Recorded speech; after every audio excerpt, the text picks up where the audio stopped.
Hey guys, welcome back to my channel. Today's card I'm going to do some more watercoloring, and I'm using an older stamp set from Mama Elephant called Plushoween. It's super cute, and I realized that these two characters, I only color two of them and I only use two of them, but these two guys I realized I didn't actually use in my previous videos, so shocking and terrible. So I decided to drag them out. And I've stamped them onto some Bristol Smooth cardstock, which is great for watercolouring. And I'm using my distress markers. Now I say only, but I'm very lucky to have the things I have.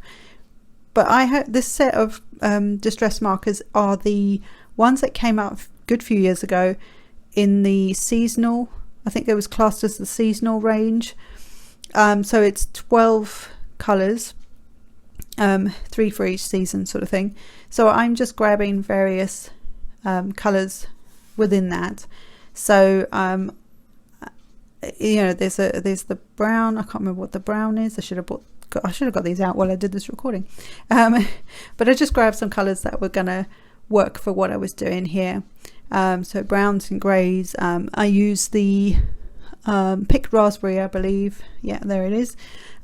And I just really watered that down to get like a pink color. I mean, it is pink, but you know what I mean. And it's so much fun. Like, this is an easy way to watercolor. Just use a watercolor marker on something that is, you know, you don't, if you don't have a water media mat, you can use a white tile. I say white because it's easy to see the colors then. If you don't have that, use an acrylic block and put some copy paper, white copy paper underneath it, and you're away. You know, there are ways to see these things. So I'm just getting both of these little guys coloured in, and they made me kind of giggle because the fox is dressed up as a bunny for Halloween and the bunny is dressed up as a fox. So I thought they actually worked really well together as a little like couple. Well, they're not a couple, but you know what I mean. Anyway, so I'm just getting all these different little things added in, and the little pink bits for like the ears and the noses and things like that. Super cute. I then cut them out with my Brother Scan and Cut, like I do pretty much all my images. Very seldom that I have any other images, any coordinating dies. And I actually cut them sort of right on the line. But I do need to calibrate my machine a bit, but it works really, really nicely. And then I've got a little piece of cardstock here. It's also Bristol Smooth, and I've started with some Barn Door Distress ink, and I'm then going to go in with, can't remember, Spiced Marmalade. It's funny when you go back and edit these things, even though you know you've done these things, you're like, what was that color? But at the time it makes sense. So I'm just blending the two of these together, and I will also bring in, I believe it's Squeezed Lemonade. Let's see if I'm right on this, for the bottom portion. Hey, look at that. Old brain still works. And I'm just going to blend all three of these colors onto this piece of cardstock, and you'll see where that's going to go when we get there. So a lot of this is like, I did all the die cutting beforehand, to be fair, just to save some time. And but I'm going to ink all of it with you guys and show you how, like, my process of like how I do these things. So I'll think of what my design is going to be, and then I will go through each stage and do it step by step. So what I did was I sprayed with some with water with a distress sprayer, can't talk, and then I went back over without re-inking those ink blender tools, without re-inking them. I went back over just to mute down that white, that stark white of that splatter. And then I have some brushed corduroy that I'm using on some, this is a Stampin' Up! Soft suede cardstock, I believe, and I'm using the brushed corduroy just to give it some edge and some dimension, I guess, you know, just that sort of dirty look that I like for Halloween. And that's a Stampin' Up! Die, as is this grey piece, which is the like flower pot that goes with that window die. Those little green flowers, they are a Lawn Fawn wonderful window die set that they have, and I just picked the flowers out of there because I wanted this more open window, and there's a reason for that. And I'm literally just going around and inking the edges, all with brushed corduroy. My vintage photo is a little bit too dry now.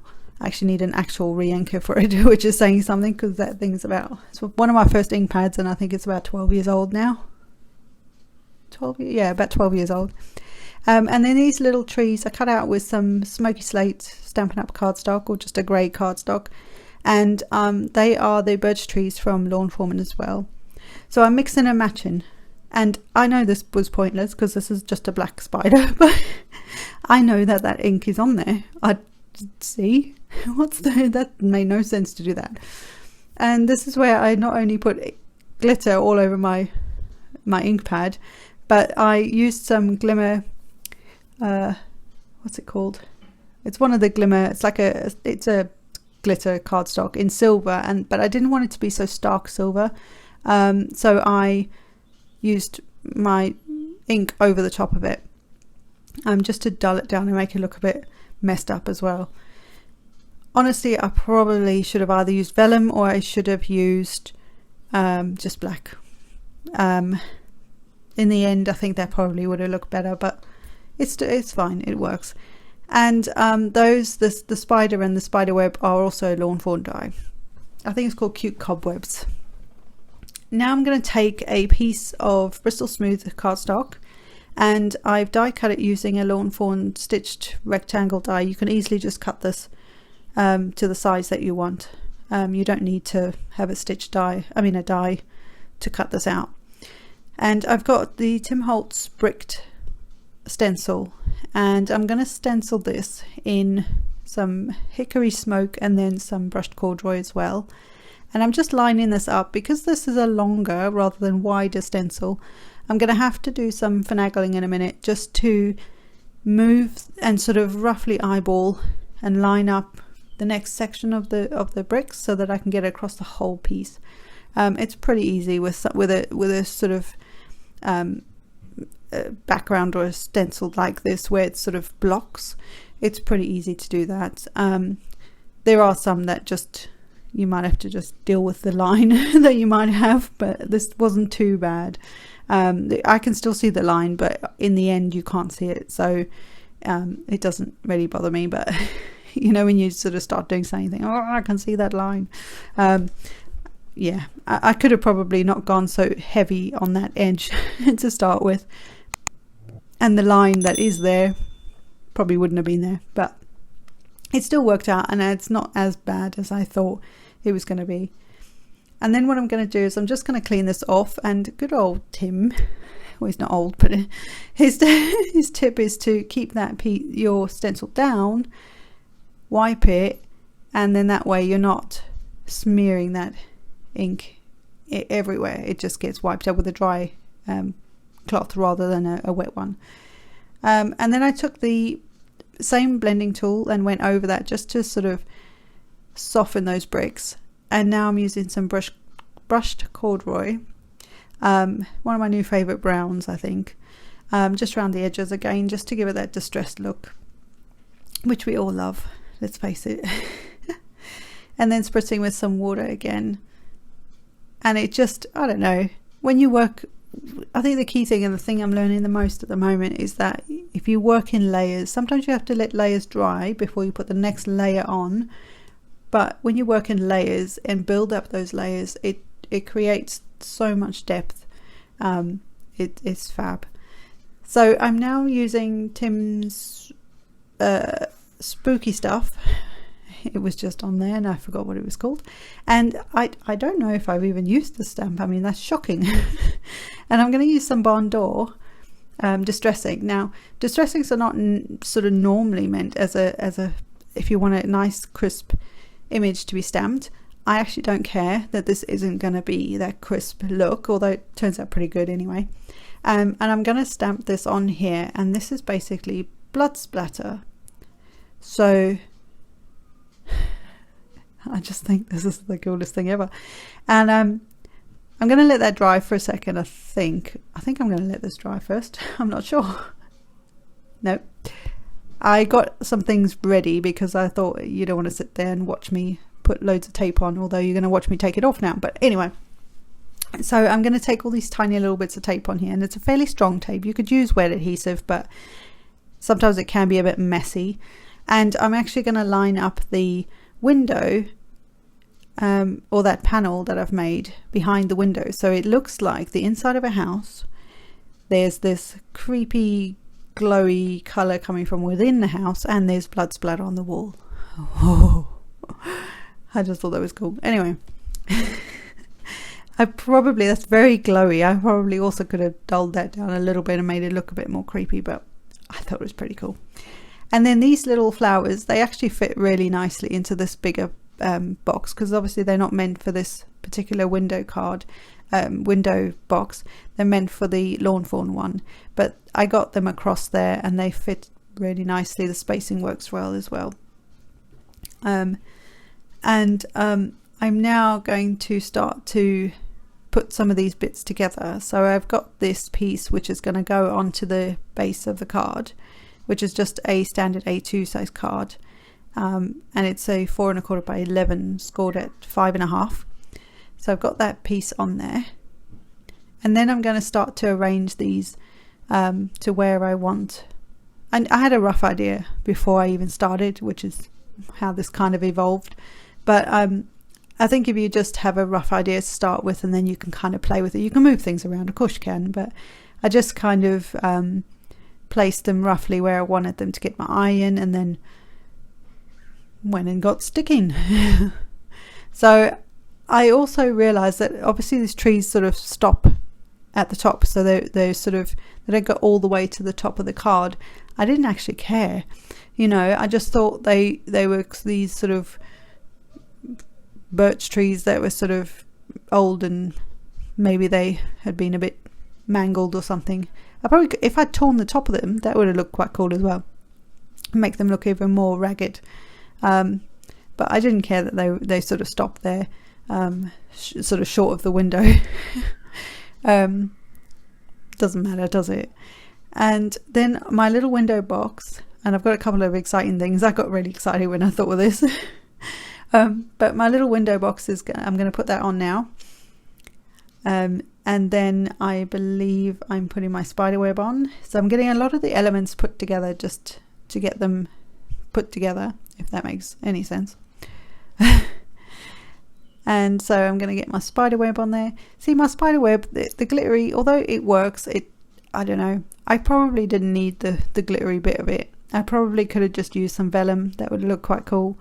Or I could have just used some black cardstock, and that would have been fine. So yeah, but either or, I mean, it's there. It works for the most part. I think it doesn't work because that's the only glittery bit that I think I'll end up having on this card. So I believe, so that's why it doesn't work, because there's nothing else to sort of tie that glitteriness in, if that makes sense. So with my fox dressed as a bunny, I have to kind of level him up. So the bottom half of him has double the amount of foam on there, because the flower pot actually has a piece of foam behind it. So just to sort of balance them out so that they're quite level. Otherwise they'll just get a bit wonky on the card. And then this is the exciting thing for me. I'm putting eyeballs on my flowers. I thought that was funny. I was originally going to top the flower heads off and actually turn them around and make them into obviously change the color, but make them into little floating ghosts, like ghost flowers. That would have been quite cool. But when I thought of the googly eyes and the millions that I have, I thought I'm going to do googly eyes on the flower heads. I thought it was funny. So and clever for me. So that's what I decided to do. And then also these two look, they just look scared, so it works quite well, I thought. And then my sentiment, I'm going to use some VersaFine Onyx Black ink, and there's a stamp set, a sentiment within that same stamp set from Mama Elephant that says "Be very afraid," and I thought that was quite cool. So this is this week's Halloween card. Now I know we're coming to the end of October, so eventually, so we've got next week left, but I'm probably going to carry on until the end of the year with my Christmas and Halloween stuff, just to keep you guys going. I enjoy this kind of crafting, and I have quite a very big, if it turns out okay, project that I'm working on, that I will post, probably the last one, just so it's like a finale kind of thing. So but yeah, I hope you enjoyed this. I hope you like the eyeballs, and I will see you in the next one, guys. Bye.